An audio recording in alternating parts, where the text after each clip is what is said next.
Artificial intelligence is coming for your job. AI is going to replace you. We'll all be out of work. लोग अब higher ही करना बंद कर देंगे।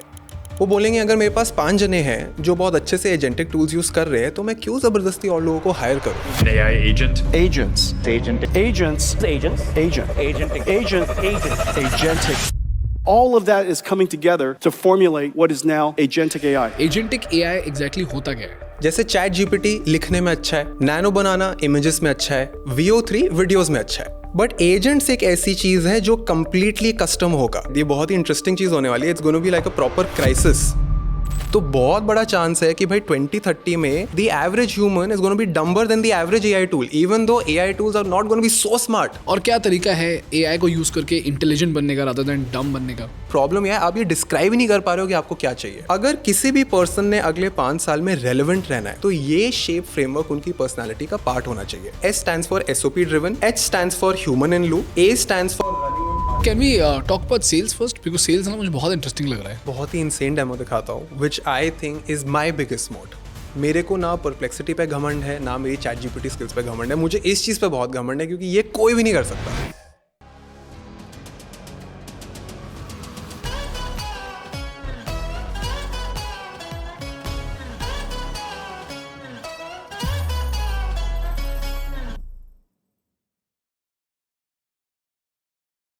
दोस्तों ये चैनल ज़ेरोदा और थिंक स्कूल का एक जॉइंट इनिशिएटिव है जिसके माध्यम से हम भारत को वर्ल्ड क्लास बिजनेस एजुकेशन देना चाहते हैं। तो अगर आप भी बिजनेस सीखना चाहते हो तो प्लीज़ इस चैनल को सब्सक्राइब करो। आपके लिए तो ये फ्री है लेकिन हमारे लिए ये बहुत बहुत ज़रूरी है। अंश, आज लोग इतना AI एजेंट के बारे में बात कर रहे हैं। Why should we care about AI agents today? Bro in general अभी तक लोगों को लगता था कि अगर मैं एक चैट जीपीटी या जेमिनी यूज़ कर लूँ तो मैं बाकी सबसे बहुत अहेड हूँ। जबकि सच तो है दैट अगर तू कुछ 10 मिनट में सीख सकता है तेरा कंपेटिटर भी सीख सकता है। एजेंटिक क्या करता है, it puts you into the driver seat, जहाँ पर अब आप सिर्फ चैट में प्रॉम्प्ट नहीं डाल रहे हो, आप एक वर्कफ्लो बना रहे हो। अगर मैं सुबह उठ रहा हूँ और 3 चीज़ें कर रहा हूँ और उन तीनों चीज़ों में मेरे काफ़ी सारे एज केसेस हैं, अब मैं सिर्फ एक प्रॉम्प्टर नहीं हूँ, अब मैं एक वर्कफ्लो बिल्डर हूँ। अब इसकी वजह से जो पहले 5 जने प्रॉम्प्टिंग करते थे ना, वो 5 जनों का भी काम अब 1 जने पे आ गया है। That is why a team can now either have 5 people working like 15 people, और लोग अब हायर ही करना बंद कर देंगे। वो बोलेंगे अगर मेरे पास 5 जने हैं जो बहुत अच्छे से एजेंटिक टूल्स यूज़ कर रहे हैं तो मैं क्यों ज़बरदस्ती और लोगों को हायर करूँ। And that is why you seeing like a hiring freeze. Companies ने हायरिंग स्लो डाउन कर दिया है। जैसे मेरे इतने सारे दोस्त हैं जो MBA करके बाहर निकले, जिनको ऐसे एक एस्पिरेशन दिया गया था कि जब आपका MBA हो जाएगा, जब आपका BTech हो जाएगा तो आपको इस स्किल पे ऐसी नौकरी मिल जाएगी, 12 से 15 लाख की मिल जाएगी। एक तो 12 से 15 का जो बेंचमार्क है वो यहाँ से हो गया यहाँ। जब मैं BTech करता था तो जिस तरीके के क्वेश्चंस मेरे से पूछे जाते थे आज वो पूछ ही नहीं रहे, क्योंकि बेंचमार्क इतना ऊपर हो गया है। जो एक 4 या 5 साल के एक्सपीरियंस से पूछा जाता था वो अब बेसलाइन पे आ गया है। And that is why either people are not eligible, वो इतने काबिल ही नहीं है कि वो नई जॉब्स के लिए आ पाए, या लोग कह रहे हैं हम हायर ही नहीं कर रहे, जो हमारे पुराने लोग भरे हुए हैं उनको एजेंटिक सिखाते हैं, let's scale from there. Agentic AI exactly होता क्या है? ब्रो अनफॉर्चुनेटली टेक्नोलॉजी इतनी नई है कि हर टेक कंपनी ने ना अपना अपना डेफिनेशन बना दिया है। जो डेफिनेशन टेक्निकल स्टैंड पॉइंट से है, हम एजेंट जब बनाते हैं तो क्या होता है उससे शुरुआत करते हैं। ठीक है, तो मैं सिंपल फ्रेमवर्क लेता हूँ। लेफ्ट पे मैं रखता हूँ AI टूल और राइट साइड पर रखते हैं AI agent. AI tool usually एक तरीके का टास्क या एक कैटेगरी का टास्क ही कर पाता है। जैसे चैट जीपीटी लिखने में अच्छा है, नैनो बनाना इमेजेस में अच्छा है, VO3 वीडियोस में अच्छा है। तो it is restricted to a specific category. AI agent on the other hand can hop from one AI tool to the other. तो हो सकता है मेरा AI एजेंट पहले चैट जीपीटी पे जाए, उससे प्रपोजल बनवा ले, नैनो बनाना पे जाए, उससे कवर बनवा ले, फिर जेमिनी पे जाए और मेरे जीमेल को यूज़ करके लोगों को प्रपोजल भेज दे। पहला डिफरेंस तो ये है। अब ये जो ऐप है ये AI भी हो सकता है, नॉन AI भी हो सकता है, बट इट इज़ ऑर्केस्ट्रेटिंग। दूसरा डिफरेंस है, जो AI टूल होता है वो हमेशा आपसे एक प्रॉम्प्ट मांगता है। अगर आप प्रॉम्प्ट ना दो तो वो अगला कदम नहीं उठाएगा। AI agent on the other hand आपसे एक गोल मांगता है, बोलता है मुझे कॉन्टेक्स्ट दो, मुझे एक ओवर आर्चिंग गोल दो, मुझे टूल्स का एक्सेस दे दो। अब मैं आपसे माइक्रो मैनेजमेंट एक्सपेक्ट नहीं कर रहा हूँ, तो आपको प्रॉम्प्ट नहीं देना हर कदम पे। तो ये है हमारा ऑटोनॉमस, मतलब ये हर कदम पे प्रॉम्प्ट नहीं मांग रहा। तीसरा डिफरेंस है कि AI टूल्स कंपनीज ऑलरेडी बना चुकी है, ओपन एआई चैट जीपीटी बना चुका है, अब आपको अपना ओपन एआई बनाने की नीड नहीं है। बट एजेंट्स एक ऐसी चीज़ है जो कंप्लीटली कस्टम होगा, क्योंकि हर कंपनी के हर डिपार्टमेंट में एक स्पेसिफिक रिक्वायरमेंट और एक स्पेसिफिक टूल किट होता है। This is the core difference. काफ़ी कंपनीज अभी क्या कर रही है, अपने चैट बॉट को ही एजेंट बना रही है। अगर उनकी वेबसाइट पे जाओ और एक चैट बॉट है तो they will say that this is an agent, but no, if the agent is not escaping the chatbot, अगर वो चैट से बाहर निकल के काफ़ी सारी एप्लीकेशंस में अपना काम नहीं कर रहा है तो वो ट्रूली एजेंटिक नहीं है, it's just a smarter chatbot. Understood. अभी मुझे पता कि एआई एजेंट इतना रेवोल्यूशनरी क्यों है, क्योंकि क्या है, हर 2 महीने में कुछ ना कुछ अपडेट आता है तो सबको लगता है कि वाह ये तो बहुत क्रेजी हो गया। बट ये जो हाइप जो है ना इंस्टाग्राम पे आके रुक जाता है and then we move on to the next trend. But as a business and as an executive, why do you think I should be extremely cautious about where the AI wave is heading? Bro, सबसे बड़ा issue ये है कि जब लोग एक AI tool use करते हैं तो वहाँ पे आपका बहुत ज़्यादा टाइम भी वेस्ट होता है, बिकॉज जब आपको एआई टूल कुछ देता है तो मोस्ट केस में एक तो स्टूपिड ही रिजल्ट होता है, you have to build on top of it. Agentic में you need even more smarter people, because you have to create a work flow और आपको सारे एज केसेस डिफाइन करने होते हैं। अगर मान के चलो तुम्हारी टीम में 5 जने हैं और 5 जने अलग अलग एआई टूल्स यूज़ कर रहे हैं, तो आपको एक तो सब पे अलग अलग मॉनिटर करना पड़ेगा कि ये 5 इंसान अलग अलग एआई टूल्स पे ठीक से काम कर रहे हैं, और जो कोऑर्डिनेशन है between one human being and the other human being, that is still manual, right. एक बंदे ने चैट जीपीटी से स्क्रिप्ट लिखा और दूसरे ने नैनो बनाना से स्टोरी बोर्डिंग करी, तो ये दोनों एक दूसरे से अभी भी कम्युनिकेट कर रहे हैं, जिसमें एक बफर टाइम आता है, वो बना रहा है तुझे दे रहा है। एजेंटिक में that coordination costs are very low. The time it takes to transfer data from one tool to the other is half a second. So any company who adopts agentic AI will be able to move faster. Problem ये है, you need smarter people to use agentic tools because you are moving away from just being a prompter, and prompting economy में एक नया word आया, promptitude. You know? Promptitude. Yeah, people who just care about prompts and not care about the bigger picture. But when it comes to agentic AI, you need a bunch of people who truly know कि मेरे काम में edge cases क्या है, कैसा मेरा workflow build होता है, and that is why your ability to break down problems, your ability to write down SOPs becomes way more important than just writing prompts. And that is why I think 0.1% companies हो कि जो agentic को ठीक से adopt कर पाएगी, बाकी 99% companies के पास AI तो होगा but processes नहीं होके जिससे वो agentic का actually में इस्तेमाल कर पाए. I'll tell you how I look at it as a business owner. आज मेरे पास बहुत सारा काम है और मैं कोई जोहो जैसा टूल बनाने की कोशिश नहीं करूँगा, मैं कोई ओडू जैसा टूल बनाने की कोशिश नहीं करूँगा, मैं इस तरह जाके ओडू ले लूँगा। तो कहीं ना कहीं मुझे लगता है कि हम सारे बिजनेस ओनर्स के दिमाग में ऐसा है कि जैसे जैसे ये इवॉल्व होगा वैसे वैसे सर्विस प्रोवाइडर्स आ जाएंगे जो कि आके आपको एआई एजेंट बना के दे देंगे। इज दैट असम्पशन राइट और do we have to do something extra? नहीं, एजम्पशन राइट ही है, बट मैं ये कह रहा हूँ कि जो तुम्हारा जोहो है, जितने भी तुम्हारे CRMs है, उसके अंदर एजेंटिक वर्कफ्लोज तो तुम ही लोग बनाओगे ना। बट एक एजेंटिक वर्कफ्लो बनाने के लिए फंडामेंटल वोकैबुलरी होती है, एक माइंडसेट होता है जो किसी को आता ही नहीं। जैसे हर एजेंट की जो शुरुआत होती है उसको ट्रिगर बोलते हैं। अब वो ट्रिगर क्या स्केड्यूल बेस्ड होना चाहिए या मैनुअल होना चाहिए? अगर टीम को ट्रिगर ही नहीं पता तो वो क्या डिसीजन लेंगे? तो मैं ये नहीं कह रहा हूँ कि आज जो आप टूल्स यूज़ कर रहे हो उसको रिप्लेस कर दिया जाएगा विद N10 और मेक। मैं ये कह रहा हूँ आप जो भी टूल्स अभी यूज़ कर रहे हो, चाहे वो प्रीमियर प्रो हो, चाहे वो फोटोशॉप हो, they will all have built in agentic features inside of it, but most people will not be prepared कि भाई इसका मैं करूँ क्या। मुझे बता कि मान ले 2 कंपनीज हैं, एक कंपनी ऐसी है जो एआई एजेंट्स को यूज़ करना समझती है और दूसरी एक कंपनी है जो एआई एजेंट्स को इग्नोर करके बैठी हुई है।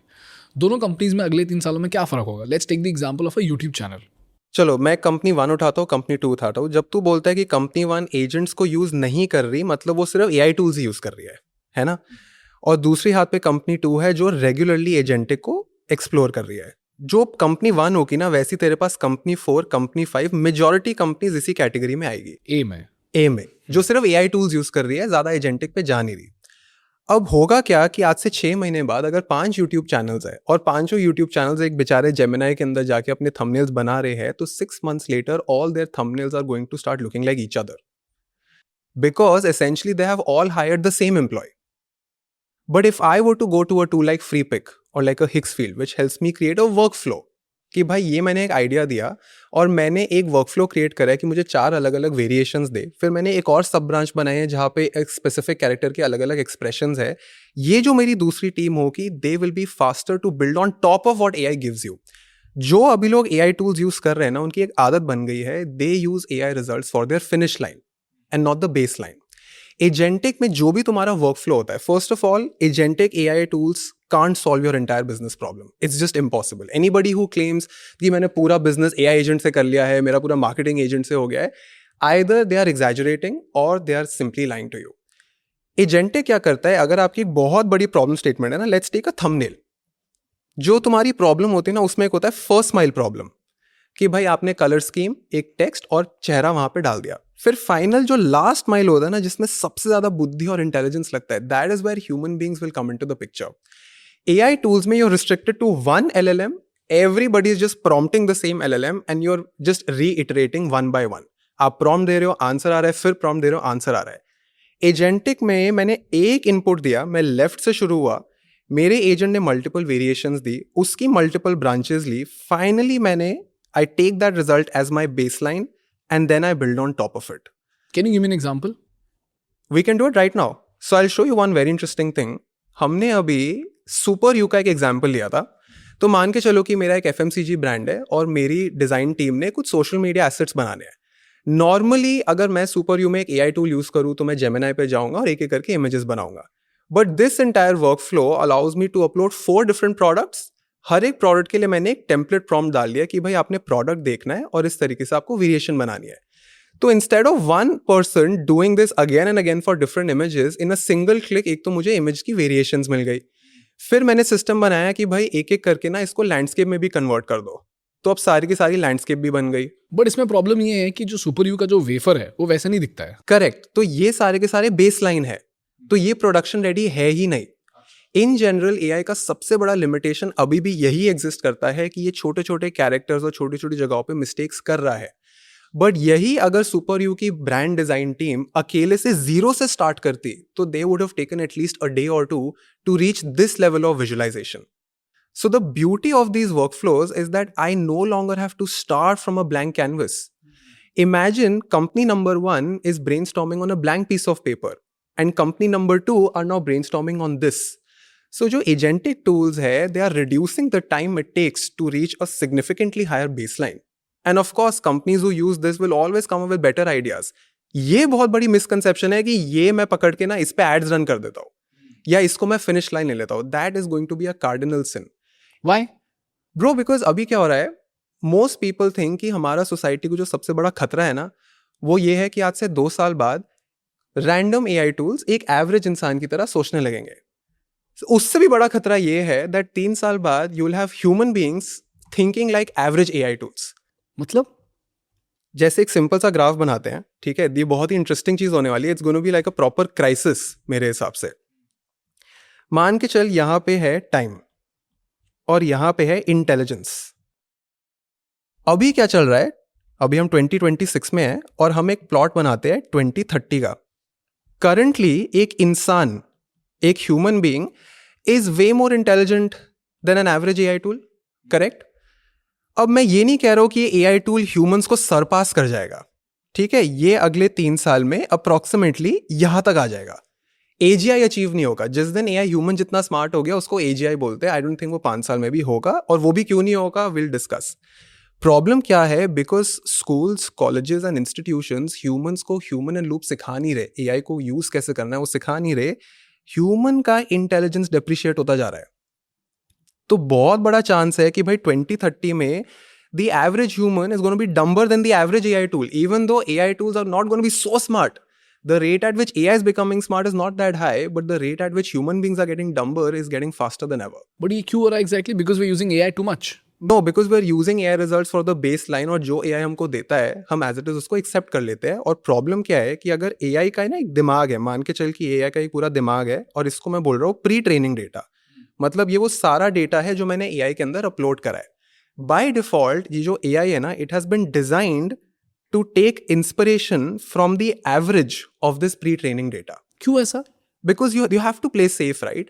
मान के चलो कि मैं dogs के नाम का pre-training data डाल रहा हूँ कि मेरे पास 100 dogs है, ठीक है, और 100 डॉग्स में से एक डॉग का नाम है मोगैम्बो, ठीक है, और 20 डॉग्स का नाम है ब्रूनो, और तूने आके चैट जीपीटी से पूछा कि मैं एक डॉग का नाम रख रहा हूँ, मुझे जरा डॉग का नाम बता, तो ऑफ कोर्स वो इसी में से इंस्पिरेशन लेगा ना कि भाई ब्रूनो लिख, क्योंकि मेजॉरिटी लोग ब्रूनो ही लिख रहे हैं। अगर आप चैट जीपीटी को इनके सैंडबॉक्स एनवायरनमेंट में ट्राई करो ना, तो तुम जो चैट जीपीटी यूज कर रहे हो वो इनके ऑनलाइन चैट पर है, जो हम नॉर्मल chatgpt.com करते हैं, उससे मैं GPT-4 यूज करता हूँ। एक और सैंडबॉक्स एनवायरनमेंट होता है जहां पे आप फाइन ट्यून कर सकते हो इन मॉडल्स को। वहां पे एक स्पेसिफिक सेटिंग होती है जिसको कहते हैं टेम्परेचर। ये जो टेम्परेचर होता है ना, अगर इस टेम्परेचर को बढ़ा दो तो आप एसेंशियली एआई को फोर्स करते हो to deviate from this average. मजे की बात यह है, यू कैन नॉट कंट्रोल कि ये डिविएशन अच्छे के टुवर्ड्स जाए या वर्स के टुवर्ड्स जाए। तो मान के चलो मेरा डेटा लेफ्ट साइड पे वर्स है और यहाँ पे मेरा सबसे हाई क्वालिटी डेटा है और मैंने टेम्परेचर बढ़ा दिया है, तो हो सकता है कि कभी वो इस एरिया का रिजल्ट दे दे, हो सकता है कभी इस एरिया का रिजल्ट दे दे। अब वॉर क्या चल रही है? वॉर ये चल रही है बिटवीन ऑल LLMs कि ये जो हमारा एवरेज है ना, इसको हम धीरे धीरे धक्का देते देते टुवर्ड्स हाई क्वालिटी ले जाए। That is the war, and that is why अभी तो हम LLMs का डेटा देख रहे हैं। यू वुड हैव सीन कि LA में तो आजकल लोगों ने अपने माथे पे ही कैमरा चिपका दिया है। इंस्टा वर्कर करके एक कंपनी है जो लोगों को ये वॉशिंग और डिलीवरी का काम देती है, बिकॉज दे हैव रियलाइज्ड कि आने वाले टाइम में there is gonna be a huge value for physical labour data that they can upload into a robot. तो if people in general are only using AI average results as their finish line, तो they will only get dumber, because उनको आदत ही नहीं होगी कि मैं इसके ऊपर बिल्ड कैसे करूं, बिकॉज मेजॉरिटी लोग AI जो रिजल्ट दे रहे हैं ना, उससे भी खराब स्किल पे बैठे हैं। You can only build on top of AI when you're consistently working on yourself. अगर आप AI से ज़्यादा अच्छा जानते ही नहीं हो तो AI से ज़्यादा improve कैसे करोगे? और क्या तरीका है AI को यूज करके इंटेलिजेंट बनने का rather than डम बनने का? ब्रो, हम जब भी किसी भी कंपनी को ट्रेन करते हैं ना, 5 हमारे गोल्डन रूल्स है, हमारे 5 कटिंग एज रूल्स है। इनफैक्ट मैंने AI को बोला कि भाई इसको थोड़ा सा कंप्रेस कर दे, तो AI ने मुझे बोला कि इसको ना अंश शेप फ्रेमवर्क बोलो, ठीक है, शेप फ्रेमवर्क। अब यहाँ पे जो S है ना, that stands for being SOP driven. एक एक करके इसमें डीप डाइव करेंगे, but S stands for SOP driven, H stands for human in loop, A stands for running on arbitrage, P stands for making sure that your product is no longer the moat, and E stands for staying employable. अगर किसी भी person ने अगले 5 साल में relevant रहना है और टॉप अपॉर्चुनिटीज के लिए एलिजिबल होना है, तो ये शेप फ्रेमवर्क उनकी पर्सनैलिटी का पार्ट होना चाहिए। सबसे पहले आते हैं S पे, बीइंग SOP ड्रिवन। लास्ट वाला क्या है? Employable. Staying employable, because AI is actually making a lot of people unemployable for the future jobs. मैं किसी भी कंपनी में जाता हूँ ना, तो 2020 का ना सबको एक हैंगओवर है कि अगर हम प्रॉम्प्ट लिखना जानते हैं ना, प्रॉम्प्ट इंजीनियरिंग अगर हमको आती है, तो सब कुछ आता है। That is a huge lie, because अभी भी अगर मैं जेमिनाई में एक स्टूपिड प्रॉम्प्ट डालूँ तो जेमिनाई डीप रिसर्च ऑटोमेटिकली मेरा प्रॉम्प्ट इंप्रूव कर देता है। तो प्रॉम्प्ट इंजीनियरिंग एक्चुअल स्किल नहीं है, it is context engineering, the ability to tell AI who I am, मैं ये प्रॉब्लम क्यों सॉल्व कर रहा हूँ और इस प्रॉब्लम को सॉल्व करते हुए मेरे कंस्ट्रेंट्स क्या है और मैं तेरे से एक्सपेक्टेशन क्या रख रहा हूँ। अब context engineering is less about technical stuff and more about your vocabulary. If you can describe what you want, आपके मन में अगर कुछ है, and if you can write it down, that is a way bigger advantage than your ability to build agents. अब problem ये है कि ये जो लाला कंपनीज है जिनका कंपटीशन अब इन AI ड्रिवन कंपनीज के साथ होगा, अगर मैं इन लाला कंपनीज को AI टूल्स दे भी दूं, एजेंटिक टूल्स दे भी दूं, क्योंकि इनके पास SOP नहीं है, वो एजेंट करेगा क्या?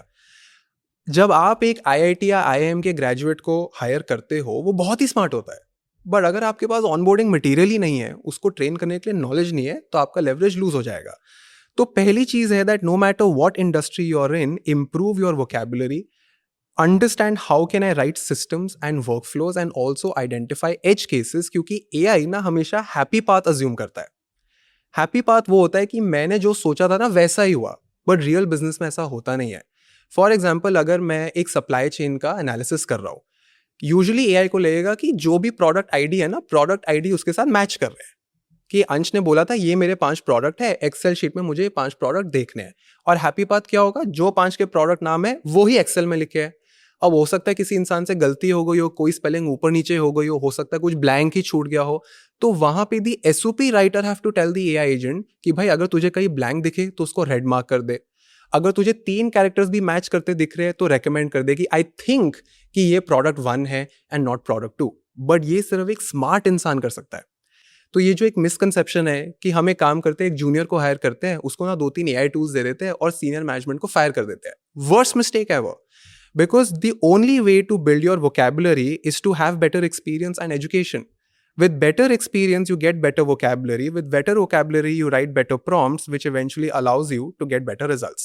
But here the problem is जिनके पास एक्सपीरियंस बहुत ज़्यादा है ना, वो एक तो एआई को एज अ विलन समझते हैं, दूसरा वो डिनाइल में रहते हैं कि एआई कभी उनका काम कर पाएगा, और तीसरा ये कि वो इतने ओपन माइंडेड होते नहीं है कि वो अच्छे से प्रॉम्प्ट करना या कॉन्टेक्स्ट देना सीखे। उस केस में क्या करेगा? ब्रो कुछ नहीं, कुदरत इनको खुद ही सिखा देगी। बिकॉज कुदरत का एक नियम है कि जब भी कोई नया पीस ऑफ टेक्नोलॉजी आता है ना, you have opposers, builders and users. And opposers के लिए एवोल्यूशन वर्क नहीं करती, तो इन लोगों को फोर्सफुली करना ही पड़ेगा, चाहे आज सीखे या कल सीखे। And I am pretty sure कि जितने भी लोग हैं जो रेजिस्टेंट है, आज से 3 साल बाद उनको भी रियलाइज हो जाएगा कि जैसे अगर इलेक्ट्रिसिटी आई और मैं आज रिजिड हो जाऊँ कि मुझे इलेक्ट्रिसिटी के साथ काम करना ही नहीं है, मुझे मोमबत्ती के साथ काम करना है, कभी ना कभी आप सीखोगे या पेरिश हो जाओगे। तो ये ऑर्गेनाइजेशन का ही काम है कि वो अपने एक्सपीरियंस्ड लोगों को कॉन्टेक्स्ट इंजीनियरिंग सिखाए और उसका इंपॉर्टेंस बताए, राइट? इनफैक्ट ये पूरा शेप फ्रेमवर्क सिखाए कि भाई आप लोग ये जो मुंह बोली साधन काम कर रहे हो, इसको प्लीज एक तो लिखना शुरू करो, क्योंकि एजेंटिक टूल्स आपसे रिटन डॉक्यूमेंटेशन मांगेंगे। तो पहला है SOP ड्रिवन होना, दूसरा है ह्यूमन इन लूप। ये एंथ्रोपिक, ओपनएआई, गूगल, सारी कंपनीज इसी फ्रेमवर्क को ना थोड़ा सा तोड़ मरोड़ के सिखाती है कि जब भी AI यूज करो, इसी के साथ यूज करो। अब ये फ्रेमवर्क क्या बोलता है कि any time any human being is using any AI tool, the first step is that the human being has to think about the problem. अब ये सुनने में बहुत सिंपल लगता है, बट इसके अंदर 3 सब कंपोनेंट्स है। पहला है recognising what is the problem, because most people can't even recognise मेरा प्रॉब्लम क्या है। जैसे अगर मैं एक YouTube वीडियो बना रहा हूँ और YouTube वीडियो का थंबनेल मैं AI से यूज कर रहा हूँ, और मैं बोल रहा हूँ भाई पिछले 3 YouTube वीडियो पे कोई भी थंबनेल चल ही नहीं रहा है, हमने तीनों AI से बनाए बट थंबनेल चल ही नहीं रहा है, मतलब LLM का गलती है। टर्न्स आउट मैं जो टेक्स्ट यूज कर रहा हूँ वो स्टूपिड है, टर्न्स आउट मेरा कॉन्ट्रास्ट वीक है, टर्न्स आउट मेरा लेजिबिलिटी वीक है। So only a smart human being who's aggressively doing pattern finding, only that person can recognize the problem versus the symptom. So when you're thinking about the problem, you have to spot the problem and not the symptom. Second component है prioritizing. होगा क्या, आज से 2-3 साल बाद you will have an AI tool to literally solve any problem in your company. जब हम hackathons में जाते थे ना, और ये मैं MIT और हार्वर्ड सारे हैकाथॉन्स में रिकरिंग पैटर्न है, इंडिया में भी और US में भी, आप बैठे, आपको ऐप का आइडिया आया, they will waste 2 hours only thinking about the logo and the login screen, right? कि हमारा ना मार्केटिंग ऐसा होना चाहिए, हमारा टैगलाइन ऐसा होना चाहिए। That is them prioritising the wrong problems. और ये बहुत बड़ा क्राइसिस है, and it is very similar to how most lottery winners go broke after 3 years because they do not know where to spend their money. तो आज से 3 साल बाद all of their senior leadership will have an AI tool for everything, but they will end up deprioritising the most important things. तो human in loop का पहला component है think about the problem. Once you have thought about the problem, the second step is that you prompt the AI tool. Can you give me another example of thinking about a problem so that we understand this better? तो let's just say मैं एक steel industry के यहाँ काम कर, Let's take a restaurant. Something. Let's take a restaurant. हाँ, restaurant में देखते हैं, और रेस्टोरेंट का इशू ये है कि हमारे यहाँ कस्टमर्स बहुत ही घटिया रिव्यू फेंक रहे हैं। जो भी कस्टमर जाता है गूगल पे रिव्यू फेंकता है कि बहुत ही खराब है, और जो लेस देन 3 stars है उस सब में एक रिकरिंग पैटर्न आ रहा है। हमको फिगर आउट करना है रिकरिंग पैटर्न क्या है और हम इसको कैसे सॉल्व करें। तो जो एक पुअर प्रॉम्प्टर होगा वो क्या करेगा, वो एक ChatGPT एजेंट को बोलेगा कि भाई जाओ और मेरे सारे रिव्यूज पढ़ो और इनको एनालाइज करो। It is the most terrible thing. Why? Because a lot of people will never write the real reason or not even explain why they have given 3 stars. Right? You are not even prioritizing the right issues. ये problem, because it is a very, very human problem, you can never expect AI to identify why people are leaving me 3 stars. But how will an experienced guy do this better? An experienced guy will know this, that भाई ये comment section में कभी लोग असली reason बताते ही नहीं. They will just say bad food and put 2 stars. You can't expect AI to bring groundbreaking insights from bad food. Right? However, if my website पे मैं check करो कि भाई website में लोग नीचे तक scroll नहीं करते या call for an appointment पे click नहीं कर रहे, जरा data देख, वो data AI analyze करके आपको बता सकता है।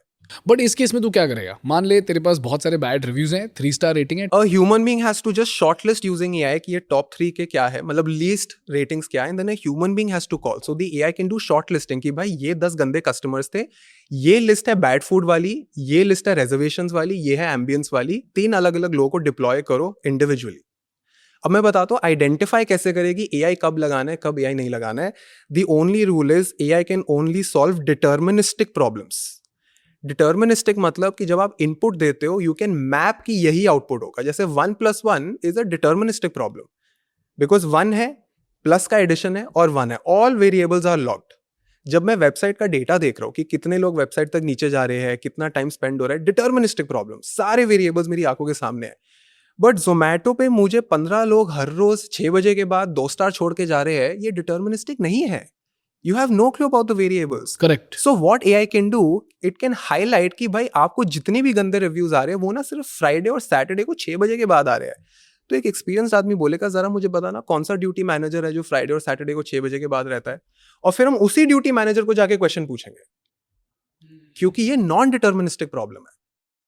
तो यही पर है थिंकिंग, और ये थिंकिंग तभी आती है when people practice what AI can and can not do. At the same time वो ये भी चेक कर सकता है कि 6 बजे बाद कौन से ऑर्डर्स प्लेस हो रहे हैं, हाँ, and on the basis of the most popular dishes which are being placed order for after 6 PM, उसको देख के और आप मैप कर सकते हो ना कि भाई वो जो पर्सन था उसने क्या ऑर्डर करा, क्या वो इंटरसेक्शन में आ रहा है. So that AI can help you do crunching numbers, deterministic problems, समझ गया. राइट. तो ये ह्यूमन का thinking is the first thing, recognising what is the problem and prioritising.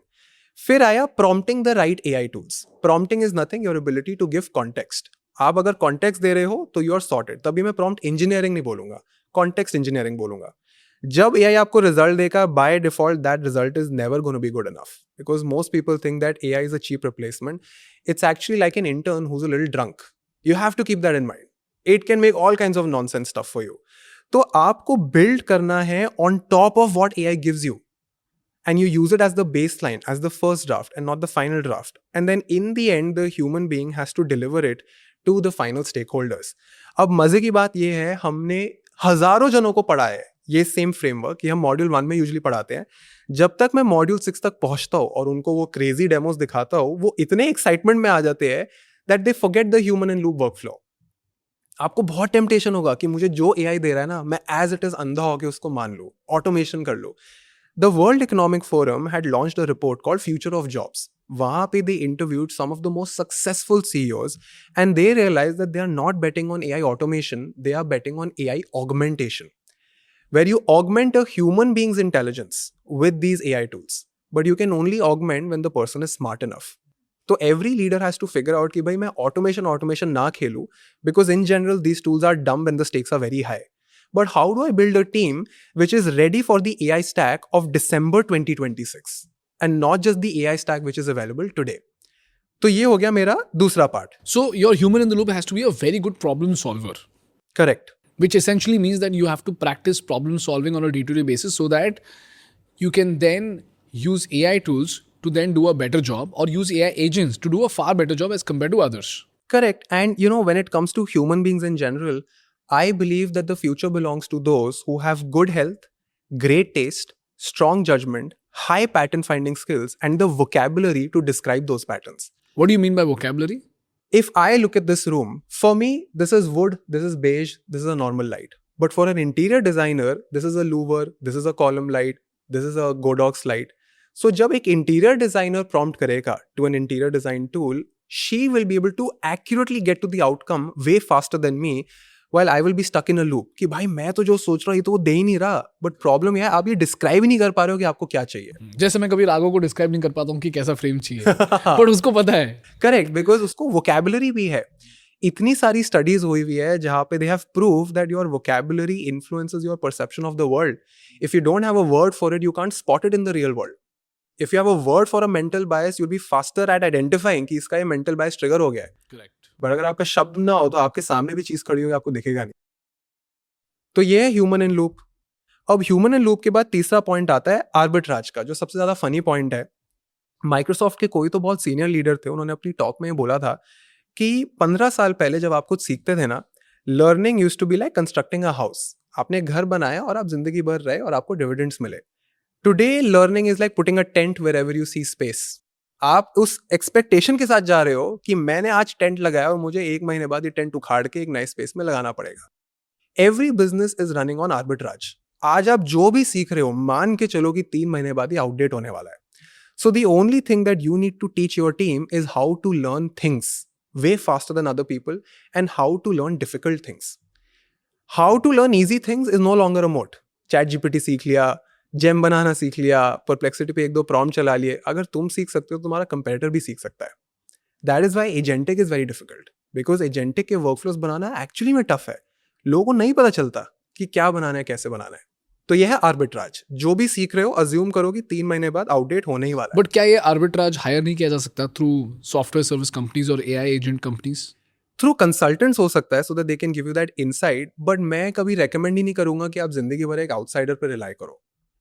In general consulting companies को वैसे ही एग्जिस्टेंशियल क्राइसिस हो रहा है, क्योंकि जितनी भी वो इन्फॉर्मेशन देते थे पहले, जब नॉलेज एज अ मोड था या एक्सेस एज अ मोड था, तब कंसल्टिंग कंपनीज पे लेवरेज था. मुझे उस बिलियनर क्लाइंट के बारे में बताना जिसको तूने एडवाइस करा और एक कंसल्टिंग कंपनी ने एडवाइस नहीं बट मैं एक ट्रेंड बताता हूँ. एक ये है, there was one more client जिसने अगेन एक कंसल्टिंग कंपनी को हायर करा टू रिसर्च की ग्लोबली क्या ट्रेंड्स चल रहे हैं, उनको कौन से वेंडर्स के साथ डील करना चाहिए, and if they want to expand in the entire country तो कौन सी सिटीज को चूज करना चाहिए, इसका पैटर्न क्या है. अगेन कंसल्टिंग कंपनी ने प्रॉपर बिल फाड़ के दिया और बोला 30 days लगेगा. And then I showed the same person how to use Gemini Deep Research along with Perplexity, a bunch of things, and she showed me both reports side by side. Bro, मैं ये तो नहीं बोलूँगा कि AI ने of course सारे insights बता दिए, because ये जो consulting firms होती है, they have access to paywall content as well. So they buy subscriptions and they can access content which is hidden behind paywalls, right? तो वो तो AI नहीं ढूंढ पाया. But जो भी generic information था, जो इंटरनेट पे exist कर सकता था, ऐसे बहुत सारे insights थे जो Gemini Deep Research ने ढूंढ लिए, ऐसे बहुत सारे perspectives थे जो AI ने ढूंढ लिए, जो कंसल्टिंग कंपनी 20 दिन में भी नहीं ढूंढ पाई. तो ऑफ कोर्स मैं ये तो नहीं बोलूंगा कि भाई वो पेवॉल के बिहाइंड जाके आपका ना जेमिनाई, ब्लूमबर्ग और इन सारी रिपोर्ट्स को क्रैक करके आपको इनसाइट्स दे देगा. बट इमेजिन भाई, if there is a founder who is actually using these tools on a daily basis, your decision making is on steroids, because you will always find those perspectives at a 100x rate as compared to your competitor. और मुझे ये नहीं समझ आ रहा कि ये लोग जो आजकल promises दे रहे हैं कि हम आपका एक पर्सनल LLM बना देंगे. हमारे पास एक टूल है, वो ना बहुत ही क्रेजी LLM है.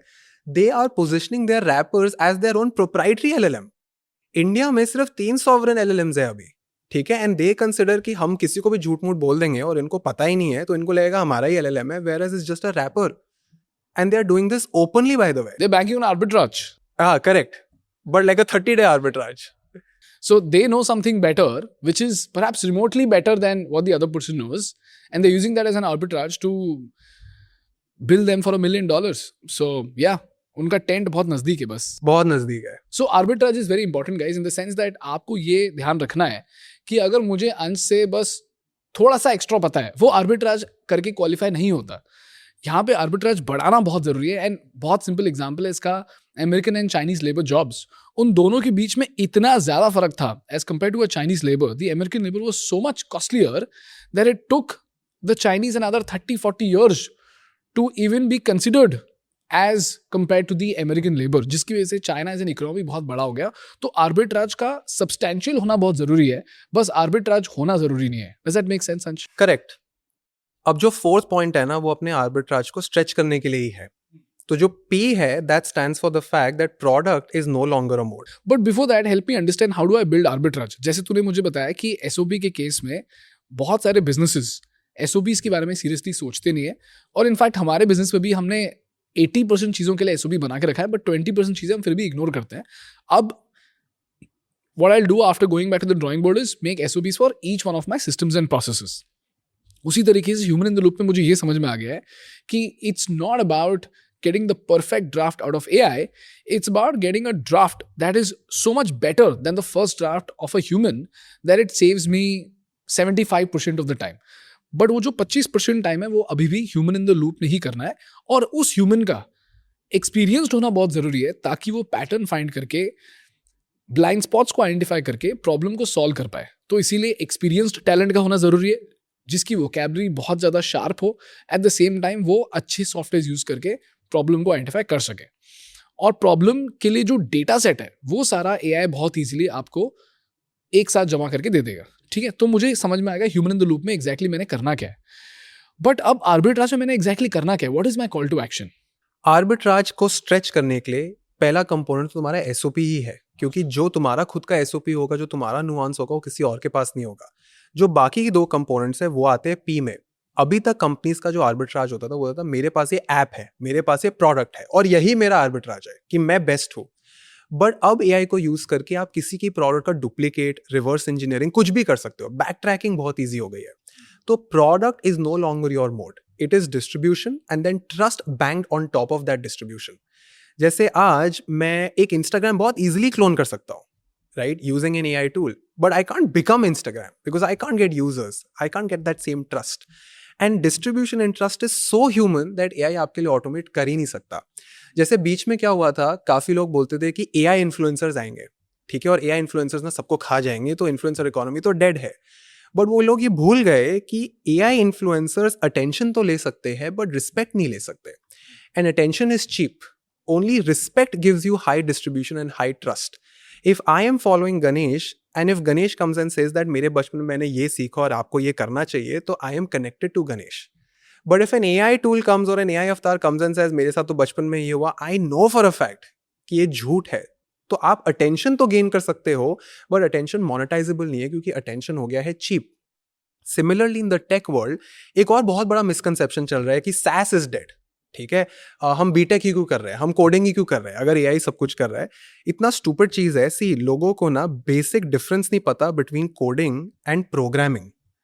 कोडिंग होता है कि आपके दिमाग में एक थॉट आया और आपने उसको मशीन की भाषा में लिखा कि मैं बोलना चाहता हूँ इन 2 चीजों को ऐड कर, तो जरा पाइथन में इस कमांड को हम लिखते हैं, इसको बोलते हैं कोडिंग. एंड एआई कोडिंग बहुत इजीली कर सकता है, आपसे 100 गुना बेटर कर सकता है. बट प्रोग्रामिंग होती है कि अगर ये बहुत ही बड़ा प्रॉब्लम है तो इसमें कौन से वेरिएबल्स है, कौन से फिक्स्ड वेरिएबल्स है, क्या चीज़ बदल रही है, मुझे फंक्शन में क्या भेजना है. In future AI can do coding but it's only human beings who can do programming. तो अब इसको टेक के कॉन्टेक्स्ट में देखते हैं. ठीक है, लोग बोलते हैं कि आप वाइब कोडिंग करके बहुत ही क्रेजी ऐप बना सकते हो. तो लोगों को क्या लगता है कि ऐप बनाने से आप $1 बिलियन कंपनी बनते हो. There was no big achievement back then also to build something. The real achievement is in scaling, maintaining, and when something breaks, you fix it immediately. अगर आज क्लॉड का सर्वर गिर जाता है और अगर क्लॉड के क्रिएटर ने सब कुछ वाइब कोड करके क्लॉड बनाया होता, तो वो वाइब कोड करते करते फिक्स कर रहा होता, खत्म हो जाता Claude as a company. So tech companies need to understand that when you're building a product, you need to document the building process even if you're vibe coding, so that every single variable, every single component is easy to understand for every developer. इसको ना black box problem भी बोलते हैं. अगर आप 0 से लेके and तक, मतलब A से लेके Z तक फटाफट से प्रॉम्प्ट करके छलांग मार लिए, तो आपको किसी भी कंपोनेंट के बारे में कुछ नहीं पता होगा. तो जिस दिन यहाँ पे कुछ टूटेगा, you will have no clue how to fix it. You'll just be wasting your time prompting. ऐसा रियल वर्ल्ड में भी होता है. जैसे काफी लोग इनहेरिट कर लेते हैं बहुत सारा पैसा, 1000 करोड़ मैंने इनहेरिट कर लिया, बट 1000 करोड़ खर्चने का है. इस 1000 करोड़ को 2000 कैसे करना है, या किसी ने, किसी लॉयर ने मेरे साथ अगर फ्रॉड कर लिया तो मुझे कुछ पता ही नहीं. वो journey of building is extremely important. So ये SaaS इज डेड वाला भी जो पूरा मिथ है, ये डीबंक हो जाता है. Of course you can do debugging, you can build faster, you can make prototypes faster, but product building is no longer a moat. भाई मुझे लगता है SaaS is dead is just a good clickbait. Yeah. But उनका कहने का मतलब ये है, and this is coming from the people that I have spoken to, including some VCs who are investing in this space very aggressively.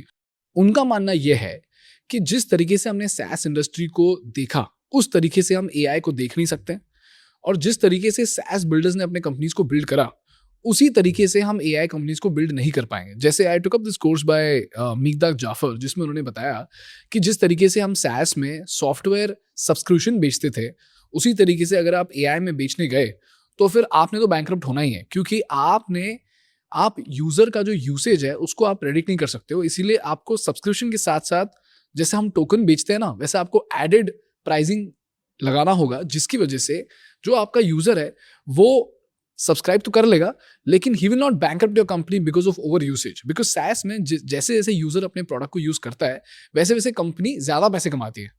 वेराज AI में अगर कोई user ChatGPT को ज्यादा यूज करता है, तो उससे ChatGPT actually loses money. So ChatGPT has to have a pricing model which is very, very different as compared to SaaS. So I think what they're trying to say is the principles that helped you build a SaaS company are dead because they will not help you build an AI company which is now going to be built on top of all the SaaS companies that are existing right now. Does that make sense? वो जो बोल रहे हैं वो सही है, but अब ये डेड नहीं होगा ना. अभी क्या है, लोग ना रीडिफाइन करने की जगह उसको एलिमिनेट कर रहे हैं. Jobs are not going away, jobs are getting redefined. SaaS is not going away, SaaS is getting redefined. तो SaaS में एक मेजर डिफरेंस ये आ रहा है कि वन टाइम पेमेंट की जगह, वन टाइम अनलिमिटेड यूज की जगह अब क्रेडिट बेस्ड सब्सक्रिप्शन आ रहे हैं. Correct. बट SaaS तो है, SaaS का फुल फॉर्म है software as a service. And एक और फर्क ये आ रहा है कि almost all agencies are also acting like SaaS. So SaaS is acting like service-based companies, and service-based companies are now behaving like SaaS. Because you need human in the loop right now to deliver any end-to-end solution. तो of course मैं मानता हूँ कि वो pricing model change हो गया. In fact एक नया ट्रेंड आया तो लोग बोलते हैं कि रास कर दो, results as a service, right, जहाँ पे you only get paid if you get a result, because token खर्चना is not a very big deal. एक और इंटरेस्टिंग बात ये थी कि लोग बोल रहे थे एक शिफ्ट आ रहा है इकोनॉमी में where it's going from output driven to outcome driven.